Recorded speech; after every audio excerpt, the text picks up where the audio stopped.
Vaikkakin ehkä tässä tutkitaan sellainen puoliksi kieliposkella, niin kyllä me kuitenkin päätettiin sen takia niin kuin ihan tosissaan niin kuin dokumentoida niin kuin useita eri tapahtumia.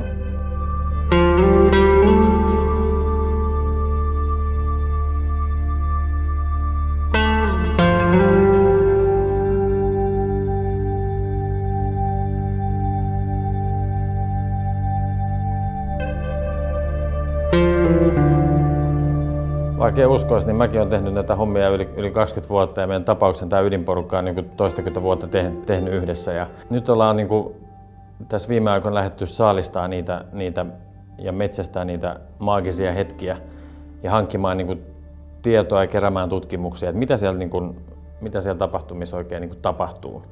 Ja tämän tutkimustyön lisäksi me haluttiin lähteä rakentamaan tällaista omaa pientä kenttätutkimusta. Ja meillä on monta kertaa ollut kollegoiden kanssa semmoinen niin kuin katseiden vaihto tai keskustelu jossain tilaisuudessa, että nyt niin kuin tämän hetken kun saisi talteen, nyt tavallaan tässä tapahtuu jotain semmoista, mikä on aivan uskomatonta, että tämän hetken kun saisi tämän tunteen, mikä nyt vallitsee tässä tilassa, niin saisi niin kuin purkkiin. Et niinä hetkinä myös tulee se, että tavallaan tämän takia tätä duunia tekee.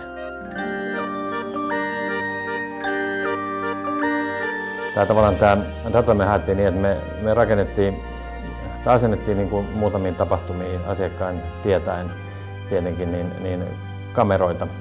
Tallennettiin niitä hetkiä, kun ihmiset tulee siihen tilaan ja tulee johonkin tiettyyn tilaan ja ikään kuin sen tapahtuman alkuhetkistä ja katsottiin, miten ihmiset käyttäytyy.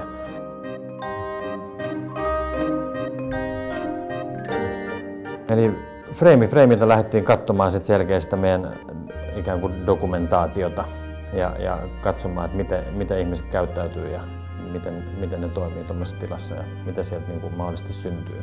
Osa tietysti niin kuin siitä, mitä syntyy, niin jää vähän arvailujen varaa, mutta kuitenkin tämä oli niin kuin tutkimustapa.